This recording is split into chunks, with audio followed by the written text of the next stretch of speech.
या इलाही हमें आमिले कुरान कर दे, फिर नए सिरे से मुसलमान को मुसलमान कर दे।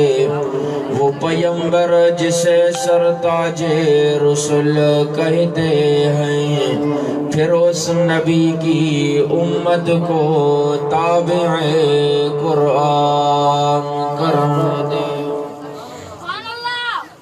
गुमराह न मिलेगा तुम्हें कोई शैतान से बदतर, और हादी न मिलेगा तुम्हें कोई कुरान से बेहतर।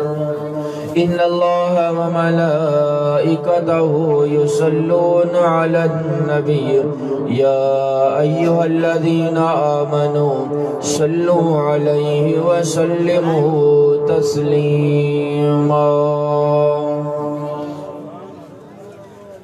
जेके दोस्त थकजी पिया हुआ तो मथे खड़ो, जेके थकजी पिया हुआ तो मथे खड़ो। भला जेके दिल जी मोहब्बत सां वेठा हो हथ मथे खड़ो। जेतिरो दिल जी मोहब्बत सां वेठा हो एतिरो बुलंद आवाज़ सां दुरूद पाक पढ़ो। अल्लाहुम्मा सल्लि अला मुहम्मदिन व अला आलि मुहम्मद कमा सल्लैता अला इब्राहीम व अला आलि इब्राहीम इन्नका हमीदुम मजीद। अल्लाहुम्मा बारिक अला मुहम्मदिन व अला आलि मुहम्मद कमा बारकता अला इब्राहीम व अला आलि इब्राहीम इन्नका हमीदुम मजीद। मुझे मोहतरम दोस्तों, भाइयों और बुजुर्गों, अज तव्हां असां हिन वॾो तारको जे भरिसां हिन ॻोठ में क़ुरान पाक जी महफ़िल मजलिस में अब्दुल कदीर शमन शौकत ऐं चइनी भाइरनि पंहिंजे वालिद मोहतरम मरहूम व मग़फ़ूर जे ईसाले सवाब जे लाइ ख़ैरात फ़ी सबीलिल्लाह जे मौक़े ते क़ुरान पाक जी महफ़िल जो प्रोग्राम रखियो आहे। शल अल्लाह ताला तव्हां असांजी इन हाज़िरी खे मंज़ूर मक़बूल फ़रमाए। हिन क़ुरान जे सदके अल्लाह साईं उन मरहूम जी क़ब्र खे जन्नत जे बाग़नि में हिकिड़ो बाग़ बणाए। इहो क़ुरान मजीद जेकॾहिं असां इन खे चिंबड़ी वठूं, असांखे दुनिया में भी कम ईंदो, क़ब्र में भी कम ईंदो, त हशर में भी कम ईंदो। जेकॾहिं इन क़ुरान जे दामन खे चिंबड़ी वठूं, जेके अॼु हालात असांजे साम्हूं आहिनि, शायदि असांखे इहे हालात ॾिसणा न पवनि। अॼु घर घर में झेड़ो आहे, भाव भाव सां नथो ठहे, कारोबार में बरकत कोन्हे, वापार में बरकत कोन्हे, तिजारत में बरकत कोन्हे। इन जो असुल कारण ऐं सबब इहो आहे जो असां अल्लाह जे क़ुरान खे छॾे ॾिनो। रसूलुल्लाह सल्लल्लाहु अलैहि वसल्लम जन दुनिया जे छॾण खां चंद ॾिहाड़ा अॻ में सहाबा किराम के जमा फरमायो ऐं फरमायो, ए मुंहिंजा सहाबियो, ए मुंहिंजा शागिर्दो, ए मुंहिंजा उम्मतियो,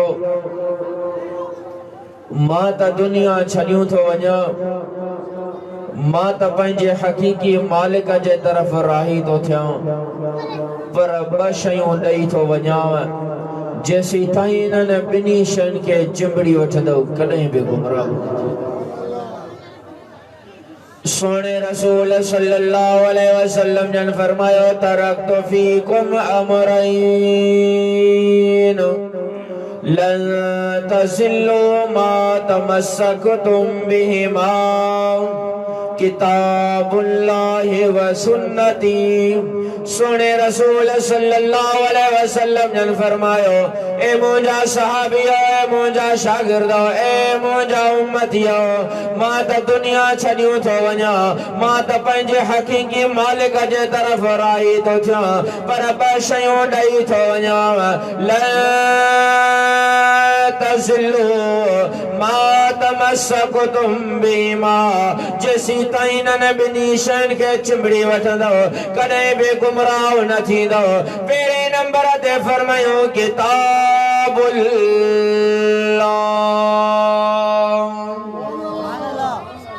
थधि लॻी वई अथव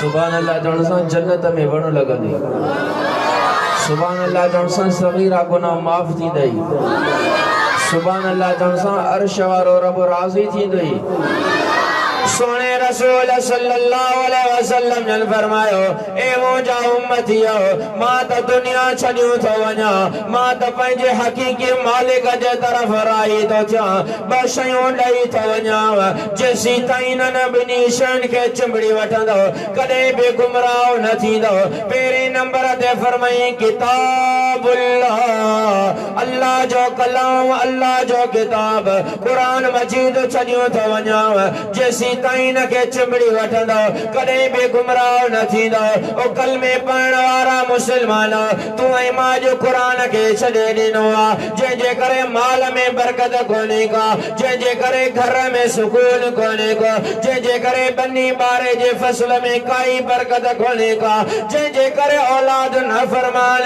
तॾहिं रब फरमायो वमन अअरज़ अन ज़िक्री फ़इन्न लहू मईशतन सनका अल्लाह फरमाए मौजा बाला जेकरे मां अल्लाह जे कुरान खां मोड़ी दे दुनिया जी जिंदगी तंग करे छड़ी दो माए माईशत तंग करे छड़ी दो माए घर मां सुकून खत्म करे छड़ी दो माए माल मां बरकत खत्म करे छड़ी दो माए अल्लाह फरमाया वलक़द यस्सरनल कुरान लिज़िक्र फहल मिन मुद्दकिर ए मौजा बाला कुरान मजीद आसान करे मोकलो थी माए तो जी नसीहत जे लाए मोकलो थी माए फहल मिन मुद्दकिर आए कोई नहीं कुरान के पढ़ने वारो फहल मिन मुद्दकिर आए कोई नहीं कुरान जी माना के समझण वारो फहल मिन मुद्दकिर आए कोई नहीं कुरान जे अहकामन के पढ़ण वारो फहल मिन मुद्दकिर आए कोई नहीं कुरान जे अहकामन जे मुताबिक जिंदगी गुजारण वारो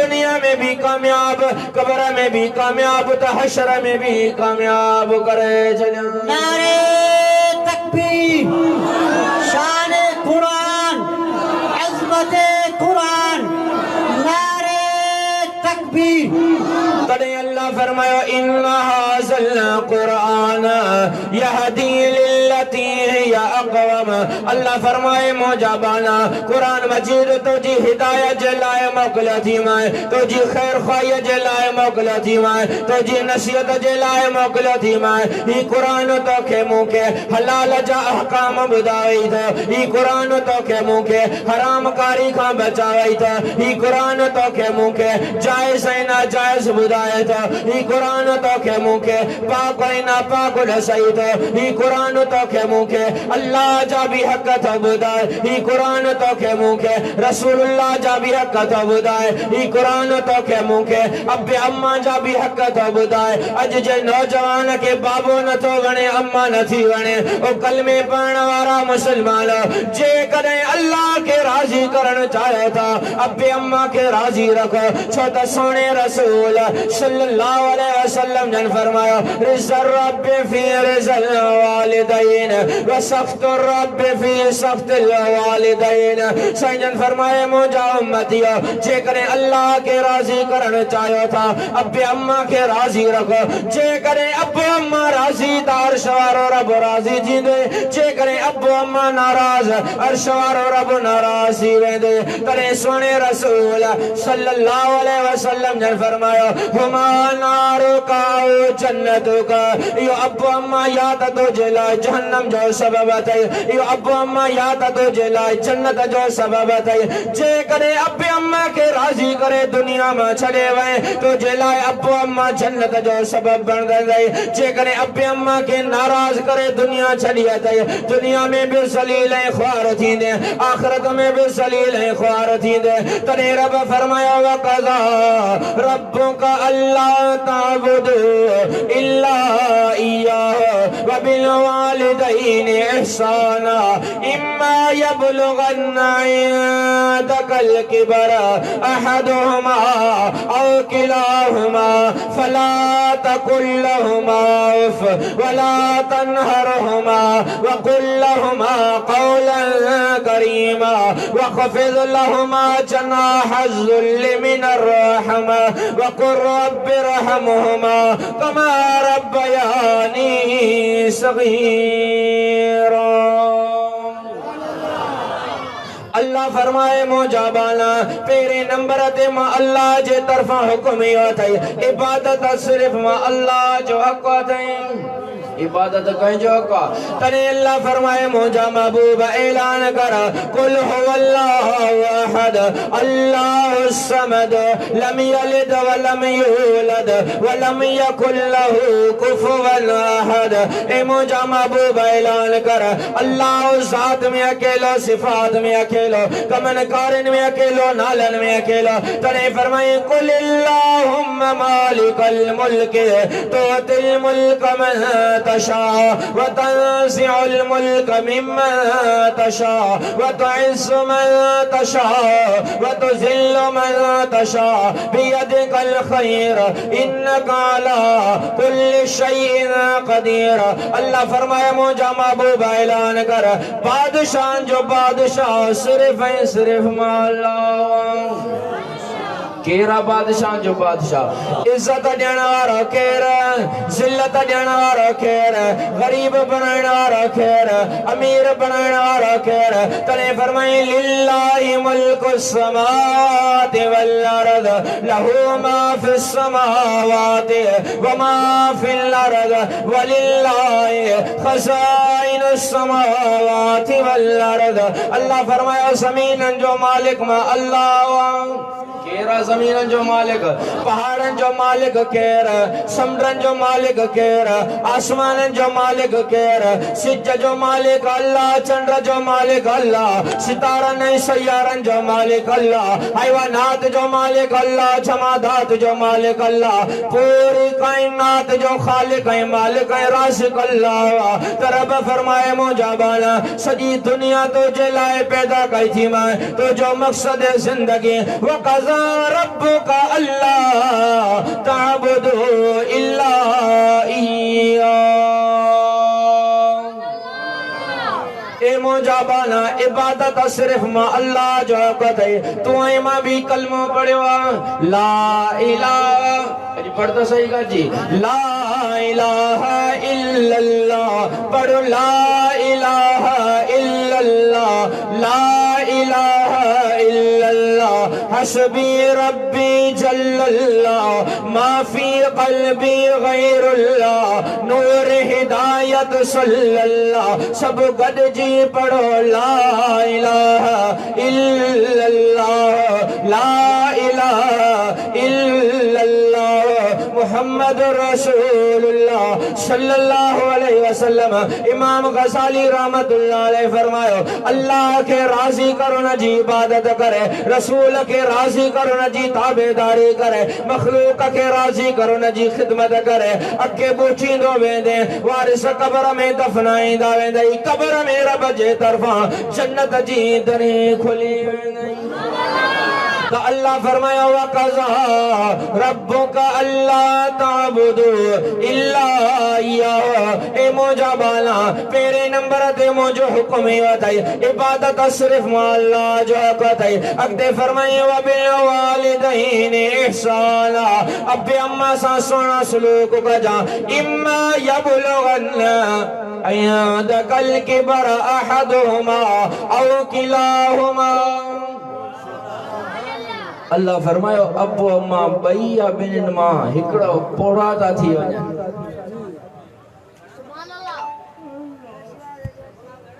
वो एड़े किस्म जी गाल कंदा जेका तो जी तबियत के नागवार लगंदी। रब फरमायो अब्बो अम्मा जने पोड़ा ता थे छो त जने अब्बो अम्मा जवान हुंदो आ पोत औलाद जा अंगल मनीदा हां सही अल्लाह जी बिना फरमानी करे वेंदा। मुसलमान का पूछा करे से भला लानत जो लकड़ो घर में छो आयो थी ची पुट अंगल कयो घर में टीवी छो आंदी थई चे न्याणी अंगल कयो त जैसी ताई अब्बे अम्मा जे जिस्म में ताकत होंदी आए ओए त पंहिंजे बचड़न जी खिदमत में मसरूफ होंदा त अल्लाह फरमाए मुजाबाना इम्मा यबलुगन्ना इंदकल किबर अहदुहुमा औ किलाहुमा ए मुजाबाना अब्बो अम्मा भैया बिन मां कोई खड़ो पोड़ा ता थी वने वो एड़े किस्म जी गाल कंदई जेका तुझी तबियत के नागवार लगंदी वो अब्बे अम्मा के घटवत न गालाए जा अब्बे अम्मा के कदे धक त न जा अब्बे अम्मा ते कदे लठ त न खण जा अब्बे अम्मा के कदे धिको त न दे जा पर फला तकुल लहुमा अब्बे अम्मा के उफ भी न चाहे जा वला तनहरुहुमा अब्बे अम्मा के झड़क भी न दे जा वकुल लहुमा कौलन करीमा अब्बे अम्मा सा नरम लाजे सा गालाए जा अब्बे अम्मा सा प्यार भरे अंदाज में गालाए जा बाबा बाबा करे सदक जा से अमर के झीजल झीजल करे सदक जा वखफिद लहुमा जनाहज़ुल मिनर रहमा ये बाजू पंजे अब्बे अम्मा के न देखा जा या ताकत अब्बे अम्मा जे मथो ना आसमाए जा अब्बे अम्मा जे आडो पंहिंजा बाजू झुका करे रख जा वकुल लहुमा वकुर रब्बि रहमुहुमा कमा रब्बयानी सगीरा ए मुजाबाना अब्बे अम्मा जी सजी जिंदगी खिदमत कर सजी जिंदगी फरमा बरदारी कर सजी जिंदगी चयो वठ सजी जिंदगी खिदमत करण खां बाद में सजी जिंदगी फरमा बरदारी करण खां बाद में मता तो ये समझे अब्बे अम्मा जी खिदमत जो हक अदा करे चले अल्लाह फरमायो न ए मुजाबाना सजी जिंदगी अब्बे अम्मा जी खिदमत करण का बाद में मां अल्लाह को दुआओं घुरदो रह जा रब्बि रहमुहुमा रब्बि रहमुहुमा रब्बि रहमुहुमा कमा रब्बयानी सगीरा ए मुझा अल्लाह जिया अब्बे अम्मा मुझे बचपन में मुझे सर्दियों गर्मियों जो ख्याल रखा मुझे लट्टे कपड़े जो ख्याल रखा मुझे खादे पीते जो ख्याल रखा मुझे बिस्तरे जो इंतजाम कया ए मुझा अल्लाह बचपन में जी अब्बे अम्मा मुझे मता शफकत कया तू बेनन जे हाल जे मतो रहम फरमाओ। मुसलमानों अब्बे अम्मा के कदे भी नहीं सायो ऐ रब जो दस्तूर ऐ फैसलो अथई अब्बे अम्मा जी सजा जैसी ताई दुनिया में न मिलती ऐसी ताई मौत में नहीं। अब्बे अम्मा जी नाफरमानी जी सजा जैसी ताई दुनिया में न मिलती ऐसी ताई मौत भी।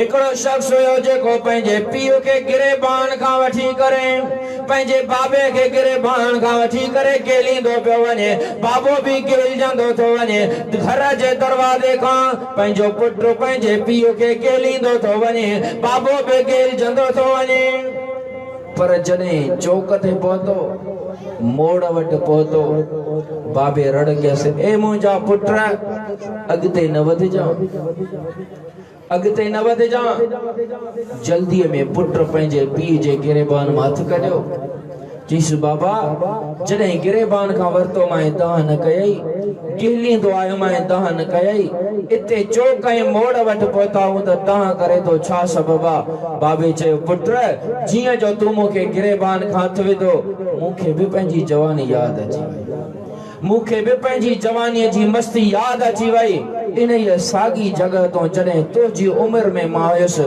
मुंहिंजी उमिरि में मुंहिंजो बाबो हुयो मां बाबे खे गेलियो हुयुसि मां पंहिंजे पीउ खे गेलियो हुयुसि तोसां भलाई थो कयां तोसां ख़ैर खाई थो कयां अल्लाह जो फैसलो आहे जहिड़ी करणी तहिड़ी भरणी ऐसी ताईं त तोखे पंहिंजो पुटु ज़रूरु गेलींदो तोसां भलाई तो कहीं जेकने अगते गेलींदे त तुझो पुट अन्या अगते गेली।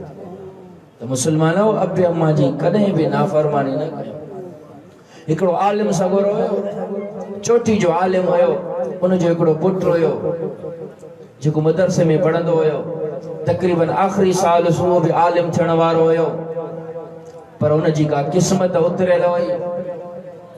पीउ खे ॾाढो ईज़ायई, पीउ खे ॾाढो तकलीफ़ ॾिनई। कुराड़े पीउ जे ज़ुबान मां लफ़्ज़ निकिरी वियो, अल्लाह कंदो शल जंग भॼंदई। कुरान मुंहिंजे साम्हूं आहे, अखियुनि ॾिठल ॻाल्हि मुशाहिदे वारी थो ॿुधायां। पंहिंजे पीउ जीअं जो पुट खे बददुआ ॾिनी, बस का क़बूलियत जी घड़ी हुई। अल्लाह से उनजी दुआ क़बूल कई। 4 ॾींहं मस गुज़रिया, उनजे पुट जी जंग भॼी। जंग भॼण खां पोइ उनखे पलस्तर चढ़ाई।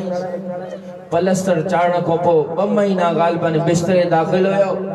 2 महीननि खां बाद में बि पंहिंजे पीउ जी नाफ़रमानी को न पियो मुड़े। वरी भी पीउ खे ॾाढो ईज़ाई रजाई। उन पोड़े बाबे खां बि बस निकिरी वियो जे अल्लाह कंदो शल मरंदे। बस बाबे जे चवण जी देर हुई। 4 ॾींहं या 5 ॾींहं मस गुज़रिया। अलाए कहिड़ी बीमारी लॻी। सखर हिरा में खयऊं, जवाब ॾेई छॾियऊं। नवाबशाह खयऊं, जवाब ॾेई छॾियऊं। हैदराबाद खयऊं, जवाब ॾेई छॾियऊं। कराची में जेके भी अस्पतालूं मशहूर आहिनि सभिनी मां टेस्टियूं करायूं। टेस्टुनि में काई ख़बर न पई पवे। लाइलाज करे जवाब ॾेई करे डॉक्टरनि मोटाए छॾियो। पर ही जनाज़ो कन काॾे आख़िर। जना अस्पताल में उनखे वेंटिलेटर ते दाख़िल करायूं। 4 या 5 ॾींहं जना में दाख़िल रहियो, फोत थी। पोइ जीअं कराची मां लाशो अची करे पातो सखर। सखर खां पोइ अॻिते ॿिए ज़िले में, उते असां बि जनाज़े ते वियासीं। जनाज़े ते जीअं जो पहुतासीं, जनाज़े खां बाद में उनजे पोड़े बाबे उन बुज़ुर्ग आलिम सगोरे जे ज़ुबान ते लफ़्ज़ कहिड़ा हुया? न दुरूद पियो पढ़े दुआ में, न का दुआ कुरान या हदीस में पढ़े पियो, बस ज़ुबान ते ये लफ़्ज़ हुया, ए मुंहिंजा अल्लाह मां पंहिंजे पुट को राज़ी आहियां, तूं बि राज़ी थी। ए मुंहिंजा अल्लाह मां पंहिंजे पुट को राज़ी आहियां, तूं बि राज़ी थी। ए मुंहिंजा अल्लाह मां पंहिंजे पुट खे माफ़ कयुमि, तूं बि माफ़ कर।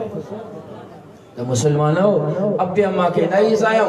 सोने रसूल सल्लल्लाहु अलैहि वसल्लम ने फरमायो, सलासतुन ला तुरद्दु दावतुहुम। सैयद फरमायो 3 दुआऊं रब कदे भी रद्द नहीं कंदो। हिकड़ी उन्हनि मां फरमायो दावतुल वालिद अला वलदी। बाबो जेको औलाद जे लाइ बददुआ करे तो, रब दुआ भी कबूल कंदो आहे, पर बददुआ जल्दी कबूल कंदो। बददुआ जेको बाबो पंहिंजी औलाद जे लाइ, अम्मा पंहिंजी औलाद जे लाइ करे थी, रब ज़रूर कबूल कंदो। मुसलमानों, अब्बे अम्मा के नाइज़ आयो। अब्बे अम्मा जी नाफरमानी जी सज़ा जेसी ताईं दुनिया में न मिलंदी आहे, एसी ताईं मौत में नहीं। अहिड़े ही नमूने सां अब्बे अम्मा जी ख़िदमत जे करे रब दुनिया में भी कामयाब कंदो आहे, दुनिया में भी सुकून अता फरमाइंदो आहे, दुनिया में भी रब सुरखुरू फरमाइंदो आहे, आखिरत में भी रब कामयाब करे। अल्लाह जो उलुल अज़म पैगंबर हुयो सुलेमान अलैहिस्सलाम। अल्लाह से सुलेमान अलैहिस्सलाम के फरमायो, ए सुलेमान अज वञ दरियाए फुरात ते, दरियाए फुरात ते वञ, अज अजीबो गरीब मंजर थो ॾेखारे। सुलेमान अलैहिस्सलाम अल्लाह जो हुक्म सां दरियाए फुरात ते पहुतो। जियां जो दरियाए फुरात ते पहुतो, सुलेमान अलैहिस्सलाम जो सहाबी हुयो जंहिंजो नालो हुयो आसिफ बिन बरखया। आसिफ बिन बरखया उन जो सहाबी हुयो, शागिर्द हुयो। उन आसिफ बिन बरखया अल्लाह जे हुक्म सां दरियाए फुरात में डुबी रही। जियां जो दरियाए फुरात में अंदर दाखिल थियो, उन दरियाए फुरात जे तरे मां हिकिड़ो खेमो ॿाहिरि कढी आयो। आसिफ बिन बरखया जिया जो खेमो बाहर कढी आयो सुलेमान अलैहिस्सलाम ॾिसी करे हैरान ऐं परेशान थी वञे थो। ही खेमो जे खेमे जा 4 दरवाजा हुया। हिकिड़ो दरवाजो मोतीअ जो, ॿियो दरवाजो याकूत जो, टियों दरवाजो हीरन जो, चौथों दरवाजो सुमरजद जो। 4 दरवाजा खेमे के लॻल आहिनि पर 4 ई दरवाजा खुलियल आहिनि। सुलेमान अलैहिस्सलाम परेशान थी वियो।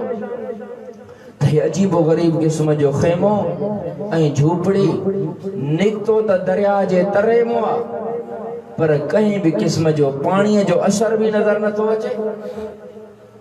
सुलेमान अलैहिस्सलाम जी जिया जो उन खेमे ते नजर पई, हैरान ऐं परेशान थी वियो। दिल में ख्याल थियस हे जेको ॿाहिरां एॾो खूबसूरत हसीनो जमील खेमो आ, हसीनो जमील झूपड़ी आ, अंदर केॾो न हसीनो जमील हूंदी, अंदर केॾो न हुस्नो जमाल हूंदो। सुलेमान अलैहिस्सलाम उन झूपड़ीअ में दाखिल थियण जो इरादो करे थो। जिया जो अंदर झूपड़ीअ में दाखिल थियो ॾिठई त हिकिड़ो खूबसूरत हसीनो जमील नौजवान, सफेद शक्ल वारो, सफेद पटके वारो, सफेद लिबास वारो अल्लाह जी इबादत में मसरूफ हुयो। जिया जो न या अल्लाह जे वलिया, अल्लाह जे बाने जेको न या खेमे में इबादत करे रहियो हो। सुलेमान अलैहिस्सलाम जे दाखिल थियण जो उन ये महसूस कयो। जिया जो सुलेमान अलैहिस्सलाम जे दाखिला के उन ये महसूस कयो आ, पंहिंजी नमाज के मुख्तसर कयो अथई, पंहिंजी इबादत के मुख्तसर कई।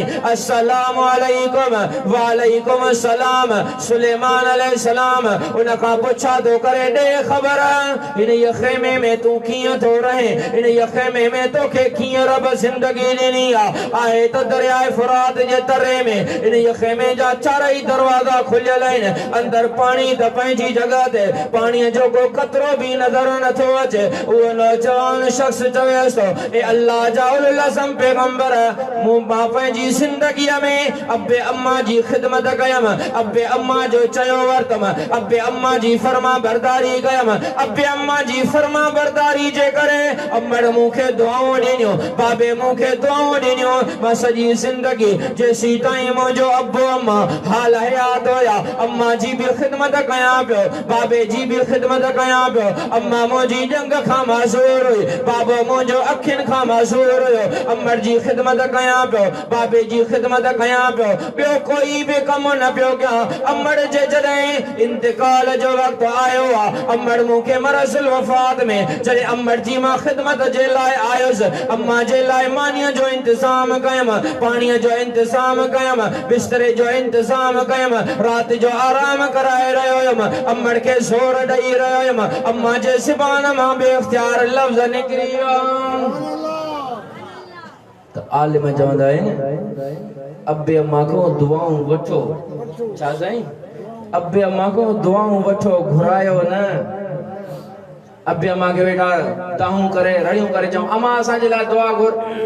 एड़ो किरदार कर, एड़ा अमल कर जो अम्मड़ तोखे पाण दिल सां दुआ ॾे। तो अल्लाह जो बना नौजवान जो है तो अल्लाह जाउल अज़म पैगंबर सुलेमान अम्मड़ के मासूर ॾियां पियो। अम्मड़ बेइख्तियार थी करे हथड़ा मथे खणी करे अल्लाह को दुआ घुरी, ए मुंहिंजा अल्लाह मुझे पुत्र जी पारद थई, ए मुंहिंजा अल्लाह मुझे पुत्र ते कॾहिं भी गुस्सो वाओ न लगे, ए मुंहिंजा अल्लाह मुझे पुत्र जी उम्र में बरकत अता फरमा, ए मुंहिंजा अल्लाह मुझे पुत्र जे रोज़ी जी पारद थई। अम्मड़ मूंखे दुआऊं ॾींदी करे अल्लाह जे तरफ़ राही थी आ, पंहिंजे असली वतन जे तरफ़ राही थी आ। अम्मड़ मुंहिंजी इंतकाल करे वई, उन जे कफन जो इंतज़ाम कयम, उन जे गुस्ल जो इंतज़ाम कयम, उन जे जनाज़े जो इंतज़ाम कयम, उन जे दफन जो इंतज़ाम कयम। अम्मड़ खे दफनाइण खां बाद में मुंहिंजो सॼो तवज्जो पंहिंजे बाबे ॾे हलियो वियो, बाबे जी खिदमत में मसरूफ़ रहां पियो, बाबे जे खाधे पीते जो इंतज़ाम कयां पियो, लटे कपड़े जो इंतज़ाम कयां पियो, बिस्तरे जो इंतज़ाम कयां पियो, सर्दी गर्मी जो इंतज़ाम कयां पियो। बाबे जा भी जॾहिं ॾिहाड़ा पूरा थिया, बाबे मूंखे मरज़ुल वफ़ात में दुआऊं ॾिनियूं, अल्लाह को दुआऊं घुरई, ए मुंहिंजा अल्लाह मुंहिंजे पुत्र जी पारद थई, ए मुंहिंजा अल्लाह मां पंहिंजे पुत्र खां राज़ी आहियां, तूं बि राज़ी थिएसि। ए मुंहिंजा अल्लाह मुंहिंजे पुट जी उम्र में बरकत अता फरमा। ए मुंहिंजा अल्लाह मुंहिंजे पुट खां अहिड़ी जगह ते इबादत कराए जंहिं जगह ते शैतान भी न पहुची सके। बाबे मूंखे ये दुआऊं ॾिनियूं। इत्तेफाक थियो बाबे जा भी ॾियारा पूरा थिया। बाबो इंतकाल करे। बाबे जे कफन जो इंतजाम कयम, बाबे जे गुस्ल जो इंतजाम कयम, बाबे जे जनाजे जो इंतजाम कयम, बाबे जे दफन जो इंतजाम कयम। अम्मड़ भी वई हली, बाबो भी इंतकाल करे वियो। हैरान ऐं परेशानी जे आलम में इन ये दरियाए फुरात जे किनारे ते अकेलो अची करे पहुतम। जीअं जो इन ये दरियाए फुरात ते पहुतम, ॾिठुम त हिकिड़ो अजीबो ग़रीब क़िस्म जो इहो खेमो नज़र आयो, जंहिंजा चार दरवाज़ा हुया। ये चार दरवाजा ॾाढो खूबसूरत हसीनो जमील नज़र अचे पियो। मूंखे दिल में ख्याल थियो जेको इहो खेमो ॿाहिरां एॾो हसीनो जमील आहे, ॿाहिरां एॾो खूबसूरत आहे, अंदर केॾो न हसीन ऐं जमील हूंदो। मूंखे दिल में ख्याल थियो ॿाहिरों त सुठो लॻे थो, अंदर दाख़िल थी करे ॾिसां त सही अंदर कहिड़ियूं अजीबो ग़रीब क़िस्म जूं शयूं लॻल आहिनि। जीअं जो अंदर दाख़िल थियुमि, यो खेमो पंहिंजो पाण दरिया जे तरे में हले वियो, पंहिंजो पाण तरे में हले वियो आहे। पर इन ये खेमे जा चारई दरवाजा खुलियल रहंदा आहिनि, चारई दरवाजा खुलियल, पर इन में पाणी अचण त पंहिंजी जगह ते पाणीअ जो कतरो भी अंदर दाख़िल नाहे थींदो। सुलेमान अलैहिस्सलाम पूछा क्या दे खबर इन ये खेमे में तोखे घणो वक्त थियो आहे? अब्बे अम्मा जी खिदमत घणी कई? जी अब्बे अम्मा जी मां पूरी 70 साल खिदमत कई। जिस बलाइन खेमे में जेको दरिया जे तरे में आ, जंहिंजा चारई दरवाजा खुलियल आहिनि, अंदर पाणी भी दाख़िल नथो थिए, घणो वक्त थियो थी? जी मूंखे 2000 साल गुज़री विया आहिनि। घणा साईं? 2000 साल गुज़री विया आहिनि। न मुंहिंजे जिस्म में कोई फ़र्क़ु आयो आहे, न मुंहिंजे कंहिं कपड़नि में फ़र्क़ु आयो आहे। साॻी तबियत में, साॻी जिस्म में ताक़त बरक़रार आहे, साॻा कपड़ा पातल आहिनि। 2000 साल गुज़री विया आहिनि इन ये दरियाए फुरात जे तरे में अल्लाह जी इबादत में मसरूफ़। तो मुसलमानो अब्बे अम्मा को दुआऊं वठूं, दुआऊं घुरायूं त रब दुनिया में भी कामयाब कंदो, आखिरत में भी कामयाब कंदो। इमाम ताऊस रहमतुल्लाह अलैह हिकिड़ो वाक़ियो लिखियो आहे। 4 भाइर हुया, उन्हनि 4 भाइरनि में हिकिड़ो भाउ। उन्हनि चयो यार तव्हां अब्बे जी खिदमत नथा कयो, अमड़ फौत थी वई हुई, अब्बे जी तव्हां सही माना में खिदमत नथा कयो, हाणे तक़सीम था कयूं, या तव्हां बाबो खणो या बाबे जी मिल्कियत खणो। जेकॾहिं बाबो तव्हां खणो था त मिल्कियत मूंखे ॾियो, जेकॾहिं तव्हां अब्बे जी मिल्कियत खणो था त बाबो मूंखे ॾियो, इन जी खिदमत त चङी तरह थिए। उन्हनि 3 भाइरनि चयो ॾिठई चरियो न आहे? हा साईं। उन्हनि चयो भले वञी करे तूं बाबो खण। चई मां बाबो खयों। चईंसि हिन शर्त ते ॾींदासीं जो मीरास में भी कुझु न ॾींदासीं। अब्बो जॾहिं मरी वियो तरके मां कुझु न मिलंदो। चई भले तव्हां मूंखे कुझु न ॾियो, मूंखे बाबो ई गंज। हिन पंहिंजो बाबो खयो, बाबे जी एतिरी त खिदमत कई, एतिरी त खिदमत कई जो रब राज़ी थी वियसि। पोइ जॾहिं हिन जो बाबो इंतकाल करे वियो, 3 ॾींहं तॾहिं जा गुज़रिया। 3 भाइर चवंसि पिया हेॾे बाबे जे माल ॾे मेरी नज़र सां न ॾिसजां। चई इहो माल तव्हांखे पुॻो, मूंखे नथो खपे। पोइ जॾहिं हिन जो बाबो इंतकाल करे वियो, 3 ॾींहंनि खां बाद में रात जो सुतो पियो हुयो। रात जो सुतो पियो हुयो, ख्वाब तो ॾिसे। कहीं चवण वारे चयसि ओ फलाणा वञ फलाणी जगह ते 100 दीनार पिया थी खणी अच। वञ फलाणी जगह ते 100 दीनार पिया थी खणी अच। चई इहे 100 दीनार त खणा, पर ॾे ख़बर इन्हनि में बरकत बि हूंदी या न? चईंसि हिन में बरकत न हूंदी। सुबुह थियो ज़ाल खे ॿुधाई, ज़ाल चयसि 100 दीनार खणी अच। चई बेबरकत आहिनि त न खपनि। ॿी राति ख्वाब ॾिठई त तो ओ फलाना वञ फलानी जगह तो 10 दीनार खणी आ। सागो सवाल करेस तो ख्वाब में दे खबर इन में बरकत भी आहे या न? चई बरकत कोने। चई जेकॾहिं बरकत न आहे त ये 10 दीनार नथा खपनि। टी रात ख्वाब ॾिठई ओ फलाना वञ फलानी जगह तो दीनार खणी आ। 1 दीनार रखियल अथई। चई भला दे खबर इन ये 1 दीनार में बरकत भी आहे या न? चई न ये 1 दीनार में बरकत अथई। अबे अम्मा जी खिदमत कई अथई उन जी बरकत में वञी करे ॾिस। वो 1 दीनार सुबह जो उन जगह तो खणी करे आयो बाजार में। बाजार में 2 मच्छियूं खरीद कयई। हर मच्छी में 2 मोती रखियल हुया। उन्होंने 2 मोतिन में 1 मोती खणी आयो सोनारा बाजार में। सोनारन के चई बाबा ही मुखे खपाइणो आ। चई हिन जी कीमत असां सोनारा नथा ॾेई सघूं। चीस बाकी केर ॾींदो? चई हिन जी कीमत वक्त जो बादशाह ॾेई सघे थो। आयो वक्त जे बादशाह वटि। अॻे सच्चाई हूंदी, अॻे सच्चाई हूंदी। सोनारन के अल्लाह जो भव हुयो जो हिन खे मोटाए छॾियो। तो बादशाह वटि अची करे पहुतो। बादशाह के चई ही 1 मोती मां खपाइण आयो आ। इन जी कीमत खपे थी। चई कीमत ॾियण जे लाइ तयार आहियां। चईस हिन जी कीमत घणी ॾींदे? खादमन के चई हिन खे 9 खच्चर सोन सां भरे ॾियो। मुसलमानो अब्बे अम्मा जी खिदमत जे करे रब माल में बरकत ॾींदो आ, जिंदगी में सुकून ॾींदो आ, आखिरत में रब जन्नत जो फैसलो फरमाईंदो आ। अज अज़म कर इंशाअल्लाह अब्बे अम्मा जी खिदमत कंदासीं। मां जेको जुमला से मंजूर मक़बूल फरमाए, अमल करण जी तौफीक अता फरमाए। व आखिर दावाना अनिल हम्दुलिल्लाहि रब्बिल आलमीन।